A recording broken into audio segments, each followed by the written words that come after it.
أعوذ بالله من الشيطان الرجيم بسم الله الرحمن الرحيم الحمد لله رب العالمين والصلاة والسلام على نبينا محمد وعلى آله وصحبه أجمعين أما بعد عمدۃ الاحکام اس میں وہ احادیث ہیں جن کا تعلق احکام و مسائل سے ہے، اور یہ وہ احادیث ہیں جو صحیح بخاری اور صحیح مسلم سے لی گئی ہیں۔ شیخ عبد الغنی المقدسی، یہ ان کا عمل ہے، ان کی محنت ہے، اور ان کی اس کتاب کو علماء کرام نے بہت پسند کیا ہے، اسے بڑی شہرت ملی ہے۔ عبد الغنی بن عبد الواحد المقدسی، اس کتاب کی حدیث نمبر 117 آج ہم پڑھیں گے، جس کا تعلق ہے درود شریف سے، اور کوشش کریں گے کہ جو حدیث اس کے بعد ہے وہ بھی پڑھ لیں۔ حدیث کا نمبر ہے 117 عن عبد الرحمن بن ابی لیلہ قال، عبد الرحمن بن ابو لیلہ سے روایت ہے، عبد الرحمن بن ابی لیلہ الانصاری المدنی الکوفی، قال وہ کہتے ہیں، لقینی مجھ سے ملے کعب بن عجرہ، کعب بن عجرہ صحابی مجھ سے ملے، فقال تو کہنے لگے، الا اہدی لک ہدیۃ، کیا میں تمہیں ایک ہدیہ نہ دوں، ایک تحفہ نہ دوں؟ اب تحفے سے ہمارے ذہنوں میں کیا چیز آتی ہے؟ کوئی دنیاوی مال، زیادہ سے زیادہ آپ یہ کہہ سکتے ہیں کوئی کتاب دینی، ورنہ عام طور پہ کیا ہے؟ دنیاوی اشیاء۔ لیکن یہاں پہ ہدیے سے مراد کیا ہے؟ حدیث کا ہدیہ، کہ آپ کو ایک حدیث نہ بتاؤں، اور یہ ہدیہ بہترین ہدیہ ہے، لیکن ہم اس ہدیے کی قدر نہیں کرتے۔ یعنی کہ وہ علماء کرام جو مساجد میں خطبہ دیتے ہیں، نمازوں کے بعد درس دیتے ہیں، روزانہ کی بنیاد پہ لوگوں کو دین کا ہدیہ پیش کرتے ہیں، دین کا تحفہ پیش کرتے ہیں، جس کی وجہ سے آخرت میں کامیابی ملے گی اور دنیا میں بھی زندگی گزارنے کا شعور ملے گا، اس ہدیے کی ہم قدر نہیں کرتے، اور نہ ان کی قدر کرتے ہیں جو روزانہ کی بنیاد پہ یہ ہدایہ ہم میں تقسیم کرتے ہیں، یہ تحائف ہم میں تقسیم کرتے ہیں۔ تو یہاں صحابی کہہ رہے ہیں عبد الرحمن بن ابی لیلہ سے، الا اہدی لک ہدیۃ، کیا میں تمہیں ایک ہدیہ نہ دوں، ایک تحفہ نہ پیش کروں؟ ان النبی صلی اللہ علیہ وسلم خرج علینا، کہ بے شک نبی علیہ الصلوۃ والسلام نکل کر آئے ہمارے پاس۔ نکل کر کہاں سے آئے ہوں گے؟ اپنے گھر سے آئے ہوں گے۔ فقلنا، تو ہم نے کہا، یا رسول اللہ، اے اللہ کے رسول، قد علمنا کیف نسلم علیک، ہم نے جان لیا کہ ہم آپ پہ سلام کیسے پڑھیں۔ سلام کیسے پڑھنا یہ تو ہمیں معلوم ہو گیا، تو کیسے پڑھنا جی؟ جو گزشتہ حدیث میں ہم نے پڑھا ہے، السلام علیکہ ایھا النبی ورحمۃ اللہ وبرکاتہ، دعائے تشہد میں۔ تو ہم نے جان لیا کہ ہم آپ پہ سلام کیسے پڑھیں، فکیف نصلی علیکہ، پس کیسے ہم آپ پہ درود پڑھیں گے؟ یعنی کہ سلام کا طریقہ معلوم ہو گیا، درود کا طریقہ ہمیں معلوم نہیں ہے، وہ آپ بتا دیں۔ اس سے پتہ چلا کہ سلام کیسے پڑھنا ہے، درود کیسے پڑھنا ہے، اس میں نبی علیہ الصلوۃ والسلام کی تعلیمات کو مد نظر رکھا جائے۔ سب سے بہتر سلام کے الفاظ وہ ہوں گے جو اللہ کے نبی نے سکھائے، سب سے بہتر درود کے الفاظ وہ ہوں گے جو اللہ کے نبی علیہ الصلوۃ والسلام نے سکھائے۔ آج لوگ اپنی طرف سے آپ کی محبت میں درود بناتے ہیں۔ میں یہ نہیں کہتا کہ اپنی طرف سے درود کے الفاظ بنا کر درود پڑھنا جرم ہے، لیکن اس میں کوئی شک و شبہ نہیں ہے کہ اپنا بنایا ہوا درود نبی علیہ السلام کے بتائے ہوئے درود کا مقابلہ نہیں کر سکتا۔ آپ نبی ہیں، اللہ کے رسول ہیں، اللہ کی تعلیمات کے مطابق گفتگو کرتے ہیں، آپ کو اللہ رب العزت نے فصاحت و بلاغت دی تھی، جامع ترین الفاظ کہنے کی صلاحیت بخشی تھی، آپ سے بہتر درود کون بنا سکتا ہے؟ اور پھر یہ دیکھیں کہ عام طور پہ جو درود آج کل لوگ پڑھتے ہیں، ایک دوسرے سے تقاضا کرتے ہیں، کتابوں میں لکھے جاتے ہیں، ان میں کئی ایسے الفاظ ہوتے ہیں جو شرک پہ مشتمل ہوتے ہیں، کئی ایسے الفاظ ہوتے ہیں جو بدعات پہ مشتمل ہوتے ہیں۔ مثال کے طور پہ آپ وہ درود لے لیں جس کو درود تاج کہتے ہیں، اس کے اندر دیکھیں کیسے نبی علیہ الصلوۃ والسلام کو اللہ تعالیٰ کی صفات میں اللہ کا شریک بنایا جاتا ہے۔ تو اس لیے نجات اور سلامتی اسی میں ہے کہ ہم وہی درود پڑھیں جو اللہ کے نبی علیہ الصلوۃ والسلام نے سکھا دیا۔ اور تعجب اس بات پہ ہوتا ہے کہ نبی علیہ الصلوۃ والسلام کا سکھایا ہوا درود ہم سب کو آتا ہے، ہم سب کو زبانی یاد ہے، اسے کیا کہتے ہیں؟ درود ابراہیمی۔ اور ہمیں یہ بھی پتا ہے کہ یہ درود اس کا سکھایا ہوا ہے جو تمام نبیوں میں بھی افضل ہیں، چاہے جائے کہ دوسرے انسانوں سے افضل ہوں۔ پھر ہم کسی اور کا بنایا ہوا درود کیوں پڑھیں؟ وجہ، سبب۔ تو آج سیکھیے کہ اللہ کے نبی علیہ السلام نے درود کا طریقہ کیا سکھایا، اور یہاں سے یہ بھی سیکھیے کہ صحابہ کرام نے آپ سے تقاضا کیا کہ آپ ہمیں سکھائیں۔ تو یہ اس سے پتہ چلا کہ صحابہ کرام سمجھتے تھے کہ نبی علیہ الصلوۃ والسلام سے دین کی ایک ایک بات سیکھنی چاہیے۔ قال، تو آپ نے کہا، قولو، تم کہو، اللہم، اے اللہ، صلی علی محمد وعلی آل محمد، تو صلاۃ بھیج محمد پہ اور آل محمد پہ۔ صلاۃ بھیج، صلاۃ کا معنی کیا ہوتا ہے؟ یہ صلاۃ کیا چیز ہے جس کے بارے میں اور آپ اللہ تعالیٰ سے درخواست کرتے ہیں کہ اللہ یہ صلاۃ ہمارے نبی پہ بھیج؟ صلاۃ کا معنی کئی لوگوں نے بیان کیا ہے، صلاۃ کا معنی یہاں پہ یہ ہے کہ اے اللہ رحمت نازل فرما، اور کئی لوگوں نے یہ بیان کیا کہ صلاۃ کا معنی مغفرت، یعنی کہ آپ کی بخشش فرما۔ امام ابن القیم رحمہ اللہ کی کتاب ہے جس کا نام ہے جلاء الافہام، جلاء الافہام فی فضل الصلاۃ والسلام علی محمد خیر الانام۔ اللہ اکبر! دیکھیے امام ابن القیم رحمہ اللہ کی محبت کس سے؟ نبی علیہ الصلوۃ والسلام سے۔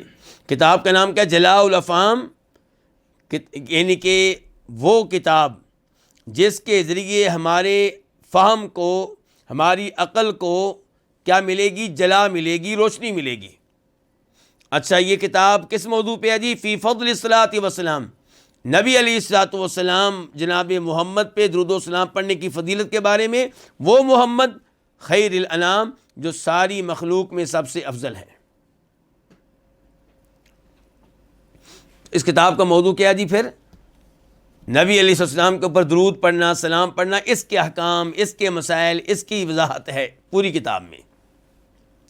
تو اس کتاب میں انہوں نے وعدے کیا ہے، صلاۃ کا معنی یہاں پہ یہ ہے کہ اے اللہ ہمارے نبی کی شان میں اضافہ فرما، آپ کے مقام میں اضافہ فرما، اور آپ کی تعریفیں اپنے مقدس فرشتوں کے سامنے فرما، آپ کے درجات کو بلند فرما۔ یہ ہے معنی صلاۃ کا یہاں پہ۔ اے اللہ صلاۃ بھیج محمد پہ وعلی آل محمد، اور آل محمد پہ۔ اب سوال پیدا ہوگا، آل محمد سے مراد کون ہے؟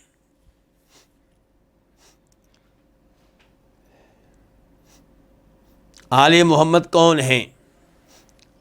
کئی لوگ یہ کہتے ہیں آل محمد ہوتے ہیں امیر المومنین جناب علی، سیدہ فاطمہ، جناب حسن و حسین۔ کتنے لوگ ہو گئے؟ 4۔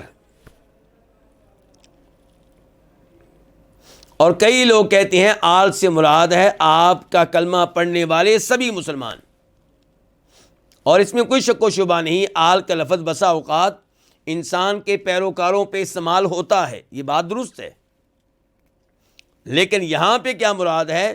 یہاں پہ مراد آپ کی بیویاں، آپ کی اولاد۔ یہ ہمیں کیسے پتہ چلا؟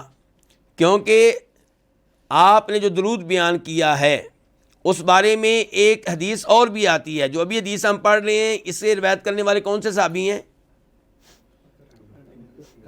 کعب بن عجرہ.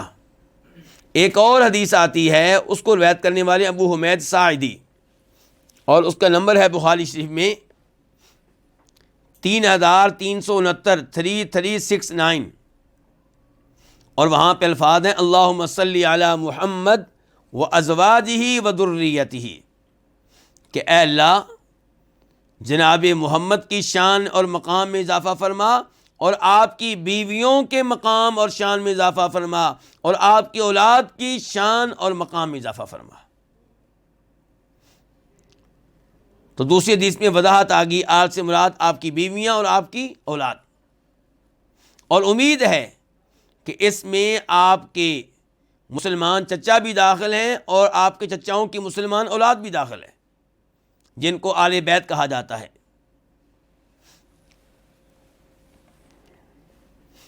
تو اے اللہ صلاۃ نازل فرما محمد پہ اور آل محمد کے پہ, کما صلیت علی ابراہیم وعلی آل ابراہیم, جیسا کہ تو نے ابراہیم علیہ السلام کی شان, ان کو شان دی, ان کو مقام دیا, ان کو مرتبہ دیا, اور جیسا کہ تو نے ابراہیم علیہ السلام کی آل کو مقام و مرتبہ دیا. ابراہیم علیہ السلام کی آل میں سب سے پہلے کون لوگ ہیں آپ کے ذہن میں جو آتے ہیں؟ دو نبی, اسماعیل علیہ السلام اور لیجئے بھی نام, اسحاق علیہ السلام, اسماعیل علیہ السلام اور اسحاق علیہ السلام, اور پھر ان کے اولاد میں آگے جو نبی آئے, مثال کے طور پہ اسحاق علیہ السلام کی اولاد میں سے یعقوب علیہ السلام, یعقوب علیہ السلام کی اولاد میں سے یوسف علیہ السلام, پھر آگے چل کے موسیٰ علیہ السلام, عیسیٰ علیہ السلام. یہ سب آل ہیں کس کی؟ ابراہیم علیہ السلام کی, اور ابراہیم علیہ السلام کی بیویاں بھی اس میں داخل ہیں. انک حمید مجید, بے شک تو, اللہ کو مخاطب کر کے اب کہہ رہے ہیں بے شک تو حمید, ہر حمد کے لائق ہے, قابل تعریف ہے, یعنی کہ تعریف کے لائق تو ہی ہے, تعریف کا حقدار تو ہی ہے. اچھا, ایک لفظ ہوتا ہے محمود, محمود کا معنی کیا؟ جس کی تعریف کی جائے, اور ایک ہے حمید. حمید یہاں پہ تقریباً محمود کے معنی میں ہے, لیکن ایک فرق ہے دونوں میں. وہ کیا فرق ہے؟ محمود وہ ہوگا جس کی تعریف کی جائے, حمید وہ ہے جو تعریف کے لائق ہے چاہے دنیا اس کی تعریف نہ کرے. تو اللہ تعالیٰ تعریف کے لائق ہیں چاہے سارے انسان تعریف کرنے سے انکار کر دیں. ویسے تو اللہ کی تعریف بیان کرنے والے بہت ہیں, اگر انسان سارے کے سارے عزم کر لیں کہ ہم نے اللہ کی تعریف بیان نہیں کرنی, اللہ کی ہر مخلوق اللہ کی تعریف بیان کر رہی ہے. وَإِن مِّن شَيْءٍ إِلَّا يُسَبِّحُ بِحَمْدِهِ. اسماعیل بھائی کہاں ہیں آج آپ؟ نہیں دیکھ میری طرف رہے ہیں لیکن توجہ آپ کی کہیں اور ہے. وَإِن مِّن شَيْءٍ إِلَّا يُسَبِّحُ بِحَمْدِهِ. اللہ تعالیٰ کہتے ہیں کہ اللہ کی ایک ایک مخلوق جو بھی آپ کے ذہن میں آتی ہے وہ اللہ کی تسبیح بھی بیان کر رہی ہے, اللہ کی حمد و ثنا بھی بیان کر رہی ہے, تعریفیں بیان کر رہی ہے. یہ پنکھا, یہ اے سی, یہ موبائل, یہ اینک, یہ رومال شماغ, یہ قلم جو میری جیب میں ہیں, آپ کی جیب میں جو کچھ ہے, آپ کے کپڑے, آپ کی داڑھی کے بال, یہ میری لائبریری میں موجود ایک کتاب, یہ ٹیبل جس پہ کتاب رکھ کے درس دے رہا ہوں, یہ موبائل جو میرے سامنے دوسرا پڑا ہوا ہے چھوٹا, ایک مخلوق اللہ کی تسبیح بھی بیان کر رہی ہے, اللہ کے حمد و ثنا بھی بیان کر رہی ہے. اور حمد و ثنا کے لائق ہے بھی وہی, اس کے علاوہ کوئی حمد و ثنا کے لائق نہیں ہے. جب میں آپ کی تعریف کرتا ہوں کسی بات پہ, وہ دراصل تعریف اللہ رب العزت کی ہے. میں آپ کی تعریف اس لیے کر رہا ہوں کہ آپ بہت سخی ہیں, اللہ کی راہ میں خرچ کرتے ہیں, لیکن آپ کو یہ مال کس نے دیا؟ اللہ نے. تو اصل تعریف تو اللہ کی ہوئی. سخاوت کا جذبہ آپ کو کس نے دیا؟ اللہ نے. تو اصل تعریف تو اللہ تعالیٰ کی ہوئی. سخاوت کی توفیق آپ کو اللہ تعالیٰ نے دی ہے. میں تعریف کرتا ہوں کسی کے حسن و جمال کی, تو اس کو حسن و جمال کس نے دیا؟ اللہ نے دیا. کسی میں جو بھی خوبی ہے وہ اللہ کی دی ہوئی ہے. تو اس لیے تعریف کے لائق اگر کوئی ہے تو اللہ رب العزت ہے. تو حمید وہ جس کی جو تعریف کے لائق ہو چاہے دنیا اس کی تعریف بیان نہ کرے.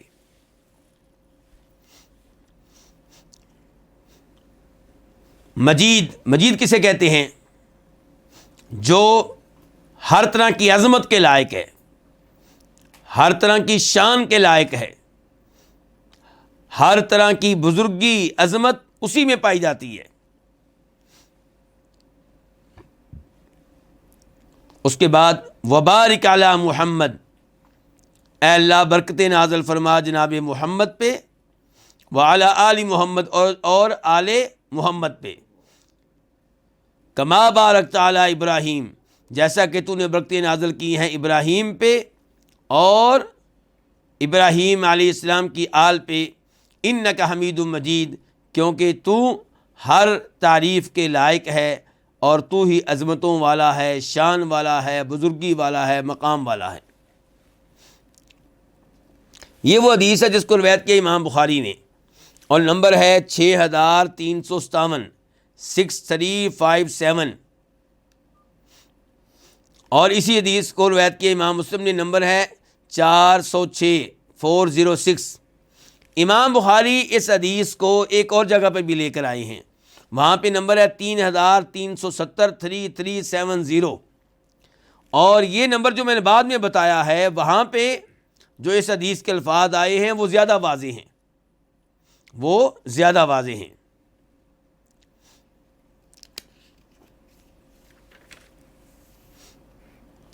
پہلا سوال اس حدیث کے تعلق سے یہ ہے کہ نماز میں درود شریف پڑھنے کا حکم کیا ہے؟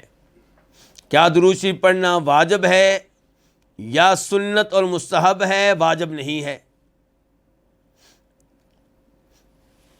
کئی ایک علماء کرام کی رائے یہ ہے کہ یہ سنت ہے، ان میں سے ایک ہیں امام ابو حنیفہ رحمہ اللہ، اور دوسرے نمبر پہ امام مالک اور دیگر کئی علماء کرام۔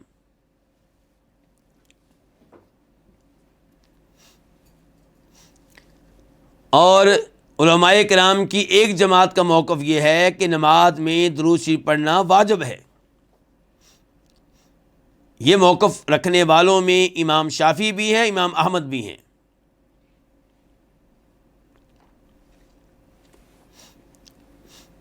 جو علماء کرام یہ موقف رکھتے ہیں کہ درود شریف پڑھنا آپ پہ واجب ہے نماز میں، تشہد میں، ان کے دلائل میں سے ایک دلیل یہی حدیث ہے جو ابھی ہم نے پڑھی ہے، کہ جب صحابہ کرام نے پوچھا آپ سے کہ ہم آپ پہ درود کیسے پڑھیں، تو آپ نے کیا کہا؟ قولو، یوں کہو۔ کہو فعل امر ہے، آرڈر کے الفاظ ہیں، لیکن وجوب پہ دلالت کرنے کے لحاظ سے یہ حدیث اتنی واضح نہیں ہے، کیونکہ کہا جا سکتا ہے کہ صحابہ کرام نے پوچھا ہم آپ کے اوپر درود کیسے پڑھیں، تو آپ نے کہا ایسے پڑھو، یہ نہیں کہا ضرور پڑھو، یہ کہہ رہے ہیں جو پوچھ رہے ہو طریقہ، تو طریقہ پھر یہ ہے۔ تو اس لیے یہ حدیث اور حدیث کے یہ الفاظ وجوب پہ دلالت کرنے کے لحاظ سے اتنے واضح نہیں ہیں۔ لیکن ایک اور حدیث ہے، وہ میں آپ کے سامنے ذکر کرنا چاہوں گا، اس کے راوی ہیں صحابہ کرام میں سے فضالہ بن عبید رضی اللہ تعالیٰ عنہ۔ یقول، وہ کہتے ہیں،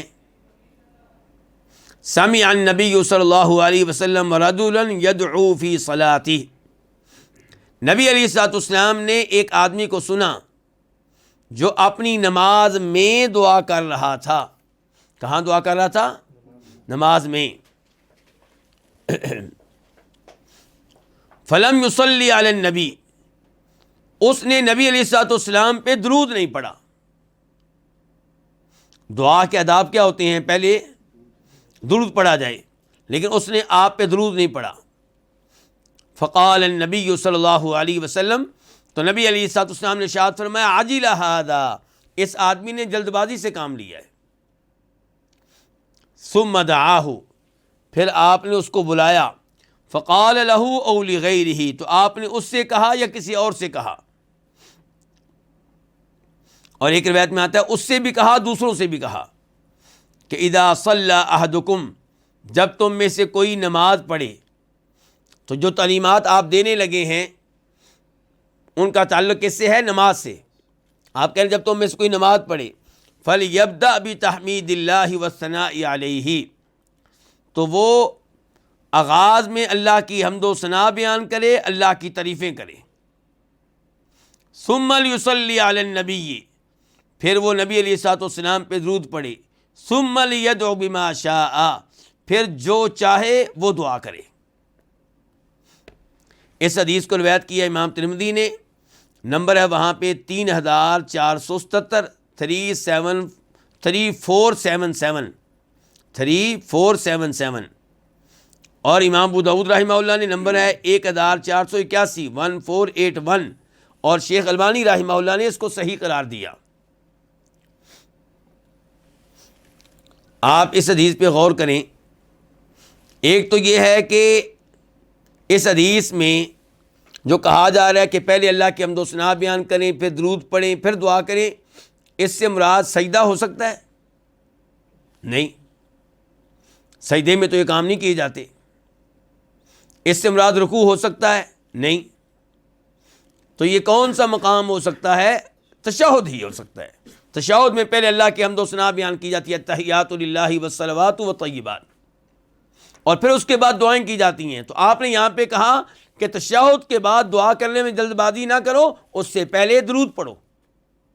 اس سے پہلے کیا کرو؟ درود پڑھو. اور یہاں پہ آپ نے ایک تو اس آدمی پہ ناراضگی کا اظہار کیا کہ اس نے جلد بازی سے کام لیا ہے، پھر جب تعلیمات دے رہے ہیں تو آپ آرڈر کے الفاظ استعمال کر رہے ہیں. کیا؟ ثم لیصلی، ثم یعنی کہ پہلے اللہ کی حمد و ثنا بیان کرنی ہے، تحیات للہ، اور اس کے بعد اللہ کے نبی پہ درود پڑھنا ہے. آرڈر دے رہے ہیں آپ. تو پتہ چلا کہ آپ پہ تشہد میں، تحیات میں درود پڑھنا کیا ہے؟ واجب ہے. اور یہی موقف ہے امام شافعی کا، یہی موقف ہے امام احمد کا، اور یہی موقف ہے اللہ کے فضل و کرم سے اہل حدیثوں کا، سلفیوں کا. تو پھر کیا کہا جا سکتا ہے کہ اہل حدیث گستاخ ہیں نبی علیہ الصلوۃ والسلام کے؟ اہل حدیث جو ہیں درود کے منکر ہیں؟ بھئی ہم تو پچھلے درس میں بتایا تھا، ہم تو کہتے ہیں آخری تشہد کے ساتھ ساتھ پہلے میں بھی درود پڑھو، دونوں تشہد میں درود پڑھو. اور آج یہ بتا رہے ہیں کہ آخری تشہد میں درود پڑھنا کیا ہے؟ واجب ہے، ضروری ہے. جبکہ ہمیں گستاخ کہنے والے لوگ عام طور پہ فقہ حنفی سے تعلق رکھتے ہیں، اور فقہ حنفی میں کیا موقف ہے اس بارے میں کہ درود پڑھنا سنت ہے، بہتر ہے، واجب نہیں ہے. شیخ البانی رحمہ اللہ اس حدیث کو ذکر کرنے کے بعد اپنی مشہور و معروف کتاب صفت الصلاۃ، جو نماز، طریقہ نماز کے بارے میں، وہاں کہتے ہیں وَاعْلَمْ، یہ بات جان لو، ان هذا الحدیث يدل على وجوب الصلاۃ فی هذا التشہد، کہ یہ حدیث دلالت کر رہی ہے، ہماری رہنمائی کر رہی ہے اس جانب کہ تشہد میں درود پڑھنا واجب ہے. کیوں؟ للامر بہا، کیونکہ آپ نے اس کا حکم دیا ہے، آرڈر دیا ہے.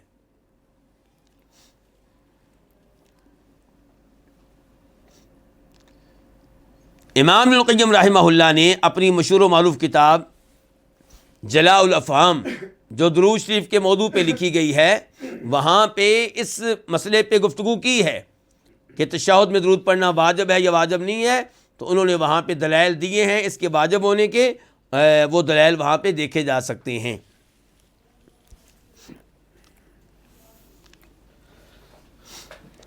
اس حدیث سے پتہ چلا کہ نبی علیہ الصلوۃ والسلام کا ہمارے اوپر حق ہے کہ ہم آپ کے لیے دعا کریں اور آپ پہ درود پڑھیں. کیوں؟ کیونکہ یہ دین ہم تک پہنچا آپ کے ذریعے، ہمیں جنت کا راستہ ملا آپ کے ذریعے، ہم جہنم کی آگ سے انشاءاللہ محفوظ رہیں گے. تو سبب کون ہے؟ آپ نے وہ گناہ بتا دیے جو جہنم میں لے جانے والے ہیں، اور کہا ان سے بچ جاؤ، ان سے دور رہو. تو آپ ہمارے محسن ہیں، تو آپ کا ہمارے اوپر حق ہے کہ ہم آپ کے لیے دعا کریں، آپ پہ درود پڑھیں. درود آپ کے لیے دعا ہے. کون کرتا ہے یہ دعا آپ کے لیے؟ امتی کرتا ہے. تو امتی نے آج اپنے نبی کے لیے دعائیں کرنی ہیں صلی اللہ علیہ وسلم. آپ کو دعا کے لیے پکارنا نہیں ہے. اگر آج کوئی اللہ کے نبی کو دعا کے لیے پکارتا ہے اور کہتا ہے اے اللہ کے نبی آپ ہمارے لیے دعا کریں، تو یہ پکارنا آپ کو عبادت ہوگا اور عبادت حق ہے ایک اللہ رب العزت کا. جب یہ آپ حق کسی اور کو دیں گے تو آپ اسے اللہ تعالیٰ کے ساتھ شریک کر رہے ہیں عبادت کے معاملے میں, اور یہ جائز نہیں ہے.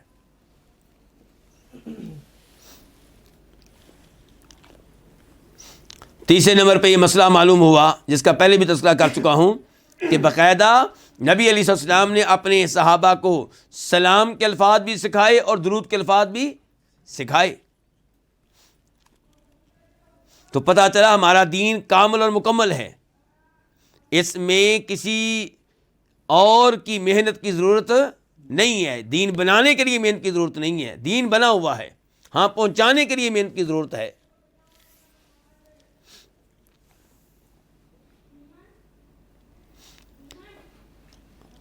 چوتھے نمبر پہ یہ مسئلہ بھی معلوم ہوا کہ نبی علیہ الصلوۃ والسلام کی شان مزید بلند ہوتی چلی جائے گی, آپ کے درجات مزید بلند ہوتے چلے جائیں گے جب امت آپ پہ درود پڑے گی, آپ کے لیے یہ دعا کرے گی. درود آپ کے لیے دعا ہے. پانچویں نمبر پہ اس حدیث سے مسئلہ معلوم ہوا کہ سلف ایک دوسرے کو دین کے مسائل بطور تحفہ پیش کیا کرتے تھے. یہاں پہ کیا کہا ہے صحابی نے عبد الرحمن بن ابی لیلہ سے, کیا میں آپ کو تحفہ نہ دوں؟ تحفے کے طور پہ حدیث سنائی.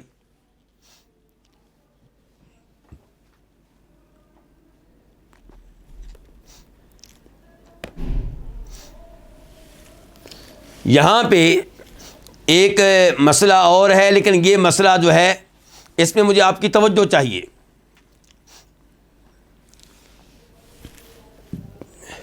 جب ہم کہتے ہیں فلاں آدمی, مثال کے طور پہ اسماعیل, ایک آدمی کا نام کیا ہے اسماعیل, اسماعیل تو شیر ہے,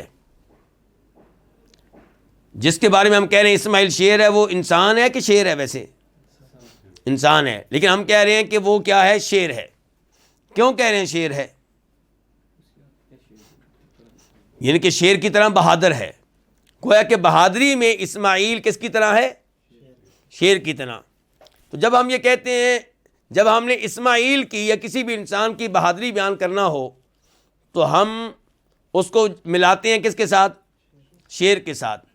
اس سے پتہ چلا کہ جس کی بہادری اور جس کی شجاعت تسلیم شدہ ہے, معلوم شدہ ہے, وہ کون ہے؟ وہ شیر ہے. جب کسی انسان سارے شیر کی طرح نہیں ہوتے, شیر سارے شیر ہیں, یعنی کہ سب بہادر ہیں. اب ہم نے اگر کسی انسان کی بہادری بیان کرنی ہو تو ہم کہتے ہیں بھی یہ شیر ہے. تو شیر کیا ہوا؟ مشبہ بہی. شیر کیا ہوا؟ جس کے ساتھ آپ تشبیہ دے رہے ہیں, مشابہت دے رہے ہیں کسی انسان کو, اور وہ انسان کیا ہوا؟ مشبہ. انسان کیا ہوا؟ مشبہ. تو علماء کرام نے کہا مشبہ بہی کو مشبہ سے زیادہ قوی ہونا چاہیے اس معاملے میں جس میں تشبیہ دی جا رہی ہے. یعنی کہ ہم نے اسماعیل بھائی ہمارے پاس بھی ایک بیٹھے ہوئے ہیں ماشاءاللہ, اللہ ان کے علم میں برکتیں ڈالے. ہم نے اسماعیل کو مشابہ قرار دیا شیر کے. اس کا مطلب یہ ہوا کہ شیر بہادری میں اسماعیل سے کہیں آگے ہے. دوسرے نمبر پہ ایک اور مثال دوں گا. ہم کہتے ہیں جی فلاں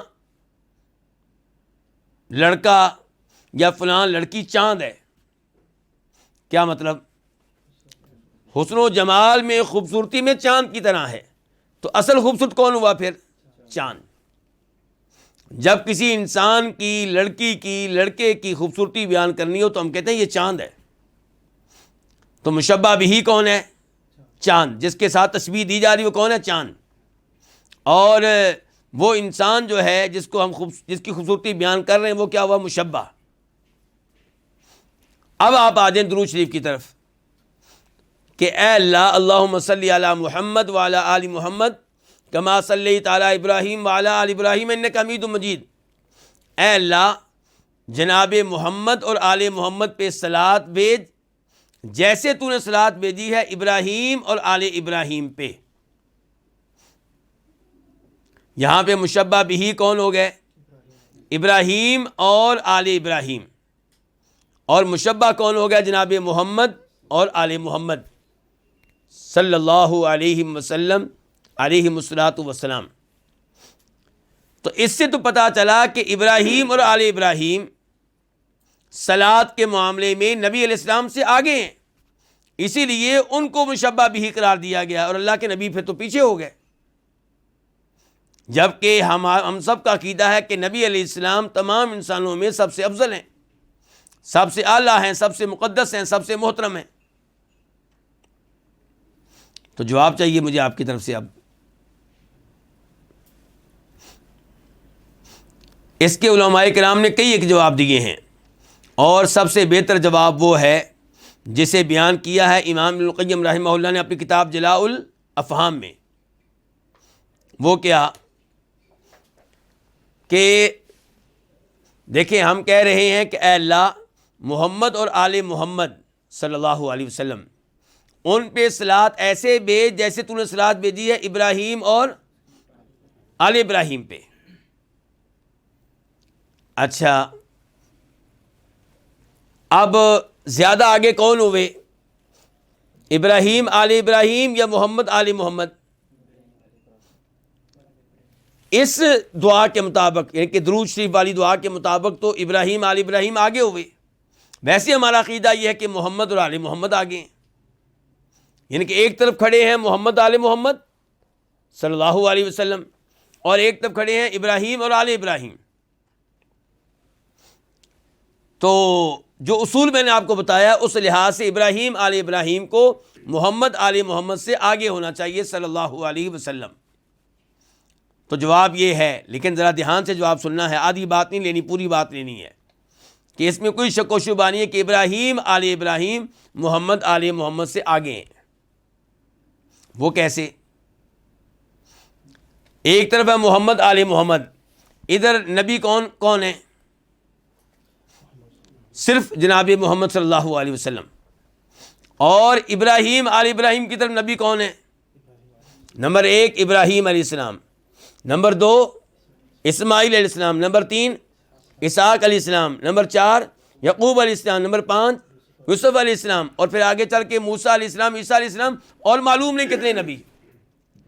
یعنی کہ ابراہیم علیہ السلام کے بعد جتنے بھی نبی آئے ہیں ان کی اولاد میں سے آئے ہیں، اور جتنے بھی نبی آئے ہیں ابراہیم علیہ السلام کے بعد سارے کے سارے اسحاق علیہ السلام کی اولاد سے آئے ہیں، سوائے جناب محمد کے، وہ اسماعیل علیہ السلام کی اولاد سے آئے ہیں علیہ الصلوۃ والسلام۔ اب آپ دیکھیے اس سائڈ پہ، یعنی کہ میری بائیں سائڈ پہ مثال کے طور پہ کھڑے ہیں ابراہیم علیہ السلام، اسماعیل علیہ السلام، اسحاق علیہ السلام، اور موسیٰ علیہ السلام، عیسیٰ علیہ السلام، یوسف علیہ السلام، یہ سارے۔ اور میری دائیں سائڈ پہ کون کھڑے ہیں؟ جناب محمد صلی اللہ علیہ وسلم اور ان کی آل، ادھر ابراہیم علیہ السلام اور ان کی آل۔ تو آپ کو آگے کون لگ رہا ہے اس وقت؟ عقیدہ ہمارا یہ ہے کہ جناب محمد سب پہ باری ہیں صلی اللہ علیہ وسلم، لیکن یہاں پہ صورتحال مختلف ہے۔ وہ کیسے؟ آپ کو یہ نہیں بھولنا چاہیے کہ جناب محمد بھی آل ابراہیم میں داخل ہیں۔ تو آل ابراہیم میں ابراہیم علیہ السلام بھی ہیں، اسماعیل بھی ہیں، اسحاق بھی ہیں، یعقوب بھی ہیں، یوسف بھی ہیں، موسیٰ بھی ہیں، عیسیٰ بھی ہیں، جناب محمد بھی ہیں۔ اب بتائیے پلڑا کون سا بھاری ہوا؟ آل ابراہیم کا پلڑا بھاری ہو گیا، کیونکہ ادھر جناب محمد بھی ہیں صلی اللہ علیہ وسلم، اور محمد آل محمد کا پلڑا ہلکا ہو گیا، کیونکہ ادھر اکیلے محمد ہیں، جبکہ ادھر محمد کے ساتھ دوسرے نبی بھی کھڑے ہیں۔ بات واضح ہو گئی ہے؟ تو اس لیے اب یہ مشابہت جو دی گئی ہے وہ ہمیں سمجھ میں آتی ہے۔ اسی لیے کہا گیا اے اللہ محمد آل محمد پہ ایسے صلات بھیج جیسے تو نے صلات بھیجی ہے ابراہیم اور آل ابراہیم پہ، اور محمد آل محمد میں ایسے برکتیں ڈال جیسے تو نے برکتیں ڈالی ہیں ابراہیم اور آل ابراہیم میں۔ اس مسئلے سے ہم فارغ ہوئے۔ اس کے بعد ایک مسئلہ اور ہے، وہ یہ کہ امام ابن تیمیہ فرماتے ہیں کہ درود شریف کے موضوع پہ جتنی بھی احادیث آئی ہیں ان میں ابراہیم اور آل ابراہیم کا لفظ ایک ساتھ نہیں آتا۔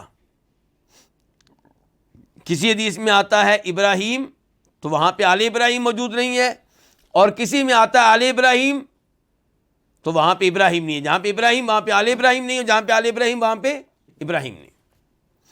کہتے ہیں مجھے ایسی کوئی حدیث نہیں ملی جس میں دونوں الفاظ ایک ساتھ آئے ہوں۔ اور یہی کچھ پھر کہا امام القیم رحمہ اللہ نے بھی، اور یہ دونوں بڑے امام ہیں، ہم دونوں سے محبت کرتے ہیں، علم کے پہاڑ ہیں، لیکن وہ بات جو ہم ہمیشہ بیان کیا کرتے ہیں بطور اہل حدیث، بطور سلفی، کہ انبیاء کرام علیہم الصلوۃ والسلام کے علاوہ کوئی بھی معصوم نہیں ہے، کوئی ایسا نہیں ہے جس کی ہر بات کو لیا جائے۔ میزان ترازو جناب محمد صلی اللہ علیہ وسلم ہے۔ تو یہ بات جو ابھی میں نے ذکر کی ہے امام ابن تیمیہ کی طرف سے، امام ابن القیم کی طرف سے، یہ درست نہیں ہے۔ صحیح بات یہ ہے کہ ایسی حدیثیں موجود ہیں جن میں ابراہیم آل ابراہیم دونوں الفاظ ایک ساتھ آئے ہیں۔ آپ ایک نمبر نوٹ کریں، یہ بخاری شریف کی حدیث نمبر 3370 3370، اس میں دونوں الفاظ آئے ہیں۔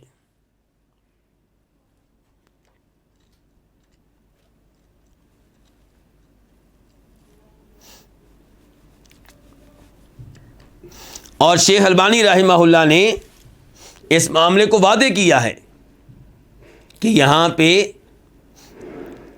غلطی لگی ہے امام ابن تیمیہ وغیرہ کو۔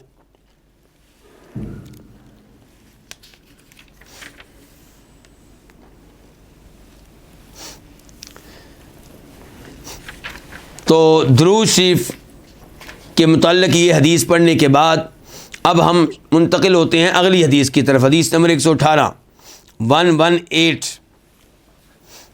عن ابی ہریرہ رضی اللہ عنہ قال، جناب ابو ہریرہ رضی اللہ عنہ سے روایت ہے، وہ کہتے ہیں کان رسول اللہ صلی اللہ علیہ وسلم یدعو فی صلاتی، کہ رسول اللہ صلی اللہ علیہ وسلم دعا کیا کرتے تھے اپنی نماز میں۔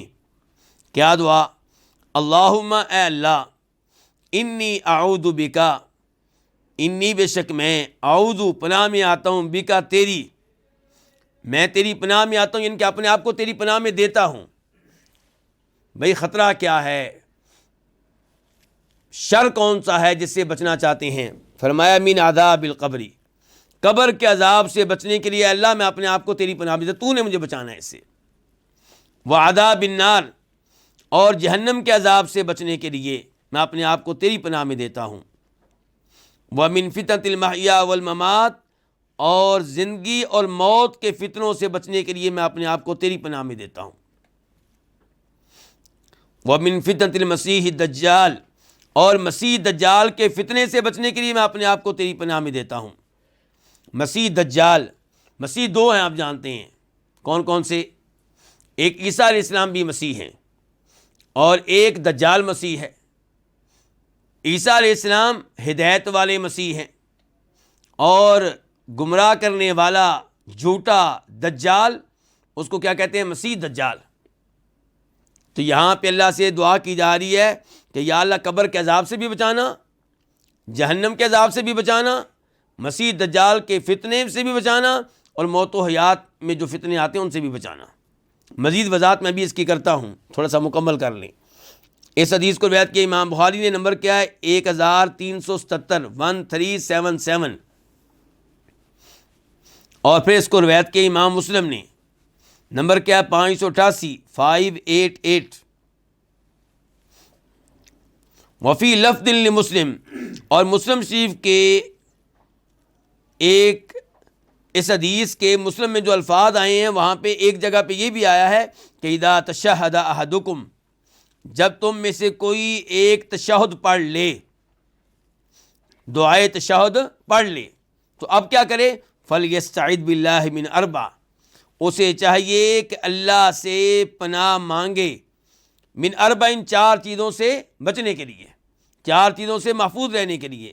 یقول، چنانچہ کہے، اللہم انی اعوذ بک من عذاب جہنم، اے اللہ میں تیری پناہ میں آتا ہوں جہنم کے عذاب سے بچنے کے لیے۔ اس حدیث کے جو الفاظ امام المقدسی نے نقل کرنے تھے وہ نقل کر دیے، اور ان کا ترجمہ میں نے پیش کر دیا۔ مزید جب میں نے مسلم شریف کھولی تو وہاں پہ ایک روایت اور ملی یہ روایت جو بھی ہم نے پڑھی ہے اس کے راوی کون تھے؟ ابو ہریرہ رضی اللہ تعالیٰ عنہ۔ یہی حدیث عبداللہ بن عباس بھی روایت کرتے ہیں، اور مسلم شریف میں اس کا نمبر ہے 590 590۔ تو وہاں پہ عبداللہ بن عباس کیا کہتے ہیں سنیے گا ذرا، کہ ان رسول اللہ صلی اللہ علیہ وسلم کان یعلمہم ھذا الدعاء، کہ بے شک رسول اللہ صلی اللہ علیہ وسلم انہیں اس دعا کی تعلیم دیا کرتے تھے، انہیں باقاعدہ یہ دعا سکھایا کرتے تھے، کما یعلمہم السورۃ من القرآن، بالکل ایسے ہی جیسے آپ صحابہ کرام کو قرآن کی سورتیں سکھایا کرتے تھے۔ اس سے ایک تو پتہ چلا کہ نبی علیہ الصلوۃ والسلام تمام انسانوں میں سب سے افضل اور ہر میدان میں لیڈر، ہر اچھے میدان میں وہ کیا ہیں؟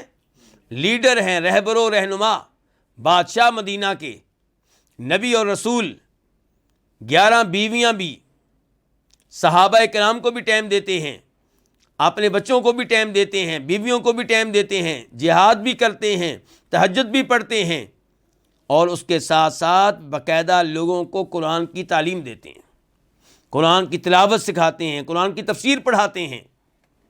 پتہ چلا کہ قرآن کی تعلیم دینا، قرآن سکھانا، یہ ڈیوٹی ہے، یہ پیشہ ہے نبی کا، جناب محمد الرسول اللہ صلی اللہ علیہ وسلم کا۔ تو عظیم ہیں وہ قاری حضرات، عظیم ہیں وہ حفاظ جو لوگوں کو قرآن کی تعلیم سکھا رہے ہیں۔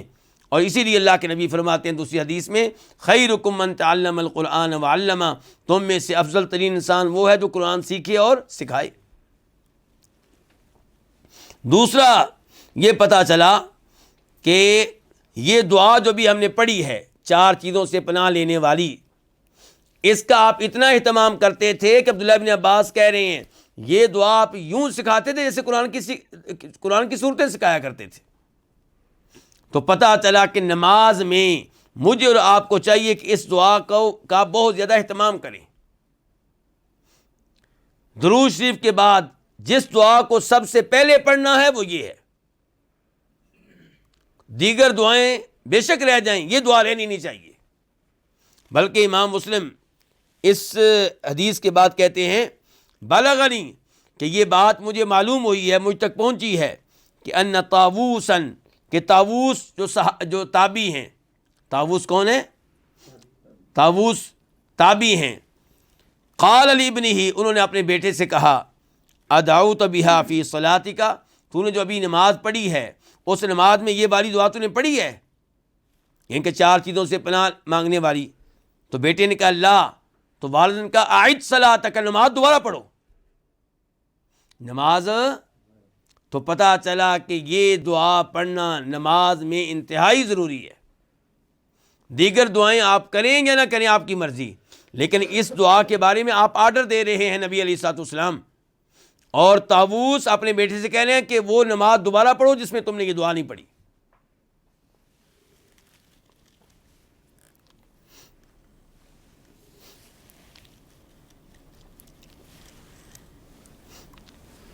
تو اس میں 4 چیزوں سے پناہ مانگی گئی ہے۔ سب سے پہلے کس چیز سے؟ قبر کے عذاب سے۔ تو اس سے پتہ چلا قبر میں کئی لوگوں کو عذاب ہوتا ہے، یہ حقیقت ہے یا غلط ہے؟ کیوں جی؟ یہ حقیقت ہے، اس پہ ایمان لانا ضروری ہے۔ جو کہے گا میں اس کو نہیں مانتا وہ مسلمان نہیں ہے۔ یہ ماننا پڑے گا کہ قبر میں کئی لوگوں کو عذاب ہوتا ہے۔ اللہ تعالی ہمیں اس عذاب سے محفوظ رکھے۔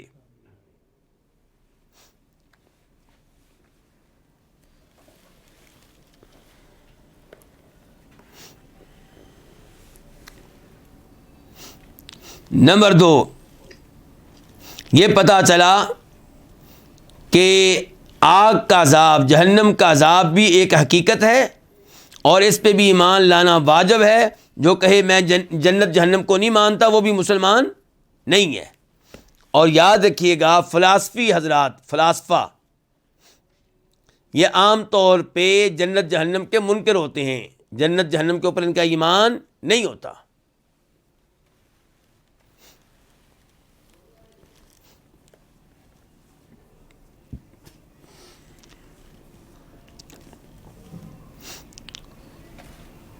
اللہ تعالیٰ قرآن حکیم میں خبردار کرتے ہیں، مثال کے طور پہ یا ایھا الذین آمنوا قوا انفسکم واہلیکم نارا وقودھا الناس والحجارہ، اے لوگو اپنے آپ پہ رحم کرو، اپنے آپ کو بچاؤ، اپنے جسم کو، اپنے آپ کو بچاؤ اور اپنے بچوں کو بچا لو، اپنی فیملی کو بچا لو جہنم کی آگ سے، وہ جہنم کی آگ جس کا ایندھن لوگ اور پتھر ہوں گے۔ تو ہم اس بات پہ توجہ دیں کہ میں کیسے اپنے آپ کو اور اپنی اولاد کو جہنم کی آگ سے بچا سکتا ہوں۔ جیسے ہم سوچتے رہتے ہیں نا پورا سال کہ میں اپنے بچوں کو کیسے جون جولائی کی گرمی سے بچا سکتا ہوں، اس کے لیے اے سی کا بندوبست کریں گے اور کوئی بجٹ بھی خاص کریں گے کہ اے سی لگائیں گے تو بجلی کا بل آئے گا، تو پھر میں نے وہ پیسے کہاں سے ادا کرنے ہیں، سارا اہتمام ہم کرتے ہیں۔ اپنی اولاد کو دنیا کی تکلیفوں سے بچانے کے لیے بہت کچھ کر جاتے ہیں، تو آخرت کی سزا سے، جہنم کی آگ سے بچانے کے لیے ہم نے کیا کیا؟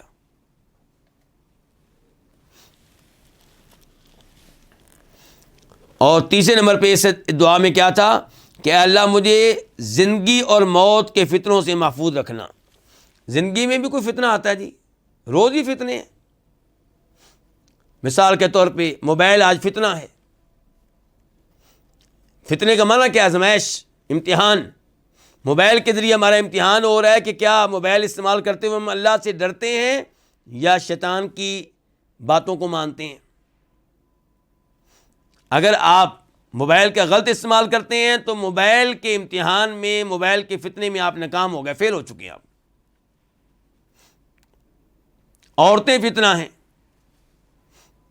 اگر آپ شریعت کے بتائے ہوئے راستے کے علاوہ کسی اور راستے کے ذریعے عورتوں سے تعلق قائم کرتے ہیں، غیر عورتوں سے، تو آپ عورتوں کے امتحان میں، عورتوں کے فتنے میں کیا ہو گئے؟ فیل ہو چکے آپ۔ تو عورتوں کے فتنے سے بچنے کے لیے، موبائل کے فتنے سے بچنے کے لیے اور دیگر فتنوں سے بچنے کے لیے ہم اللہ کی مدد کے محتاج ہیں۔ اس لیے ہم کہتے ہیں یا اللہ ہمیں زندگی کے فتنوں سے بچا۔ اولاد بھی فتنہ ہے۔ اللہ تعالیٰ کہتے ہیں تمہارے مال اور تمہاری اولاد کیا ہیں؟ فتنہ ہے۔ اگر اولاد کی وجہ سے یا اولاد کے کہنے پہ آپ حرام کماتے ہیں، آپ شرک کا ارتکاب کرتے ہیں، بدعات کا ارتکاب کرتے ہیں، سود لیتے ہیں، اس کا مطلب یہ ہے کہ آپ اس امتحان میں، اولاد کے امتحان میں ناکام ہو چکے۔ اور اس کے بعد کیا فتنہ ہے؟ موت کا فتنہ۔ موت کا فتنہ کیا ہوتا ہے؟ مثال کے طور پہ جب انسان مرنے والا ہوتا ہے تب شیطان اپنا آخری حملہ کرتا ہے۔ شیطان کی کوشش ہوتی ہے کہ مسلمان کو موت آئے تو اسلام پہ نہ آئے، ایمان پہ نہ آئے، کوئی اس کے منہ سے کفریہ بات نکل جائے، کوئی نہ کوئی گناہ کر لے۔ پھر قبر میں بھی فتنہ ہے۔ قبر میں سوال ہوں گے کہ نہیں ہوں گے؟ تمہارا رب کون ہے؟ تمہارے نبی کون ہے؟ تمہارا دین کیا ہے؟ تو اس امتحان میں، اس فتنے میں بھی کامیاب ہونے کے لیے ہم اللہ کی مدد کے محتاج ہیں۔ اور آخر میں پھر کیا کہا تھا؟ مسیح دجال کا فتنہ۔ مسیح دجال کا فتنہ بہت بڑا فتنہ ہے، کیونکہ جب وہ آئے گا تو اس کو اللہ تعالیٰ نے کئی چیزیں دے رکھی ہوں گی جس کی وجہ سے لوگ فتنے میں مبتلا ہو جائیں گے۔ مثال کے طور پہ اس کے پاس ایک جنت ہوگی کہ جہنم ہوگی۔ وہ آسمان کو حکم دے گا تو آسمان اس کے کہنے پہ بارش برسائے گا، زمین کو حکم دے گا تو زمین جو بنجر ہوگی وہاں وہ اپنی فصل اگائے گی۔ تو یہ چیزیں دیکھ کے لوگ اس کے فتنے میں مبتلا ہو جائیں گے، اس کو رب مان لیں گے اور بھول جائیں گے کہ نبی علیہ السلام نے پہلے سے خبردار کیا تھا کہ یہ دجال ہوگا، اس کو رب نہیں ماننا۔ اللہ کے نبی نے یہ بھی تو بتایا تھا نا، کیا بتایا تھا کہ ایک نوجوان دجال کہے گا کہ تم مجھے رب مان لو، کہے گا میں تمہیں رب نہیں مانتا۔ دجال کہتا ہے کہ میں تمہیں قتل کرتا ہوں، اس کو قتل کر دے گا، 2 ٹکڑے کر دے گا۔ پھر دجال اس کی لاش سے کہے گا اٹھ کے کھڑے ہو جاؤ، وہ اٹھ کے دوبارہ کھڑا ہو جائے گا، دوبارہ زندگی مل جائے گی اسے۔ اب یہ قوت اس کو کس نے دی؟ اللہ نے۔ کس لیے؟ تاکہ ہمارا امتحان ہو سکے کہ ہم اللہ کو رب مانتے ہیں کسی اور کو مانتے ہیں۔ اب جب وہ دوبارہ کھڑا ہوگا تو دجال کہے گا اب بتاؤ، اب مجھے رب مانو۔ تو وہ آگے سے کہے گا کہ مجھے اب زیادہ یقین ہو گیا کہ تو وہی دجال ہے، وہی جھوٹا ہے جس کے بارے میں ہمیں خبردار کیا تھا نبی علیہ الصلوۃ والسلام نے۔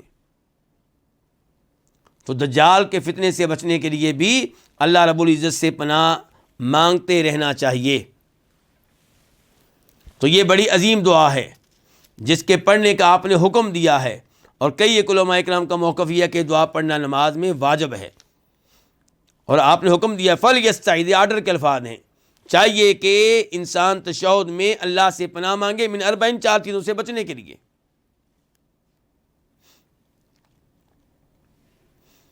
تو یہیں پہ آج کے درس کا اختتام کرتے ہیں۔ اللہ رب العزت سے دعا ہے کہ اللہ تعالی ہمیں نبی علیہ السلام کی احادیث صحیح معنوں میں سیکھنے کی اور ان سے احکام و مسائل لینے کی اور ان پہ عمل پیرا ہونے کی توفیق بخشے۔ وصلی اللہ تعالی علی نبینا محمد وعلی آلہ وصحبہ اجمعین۔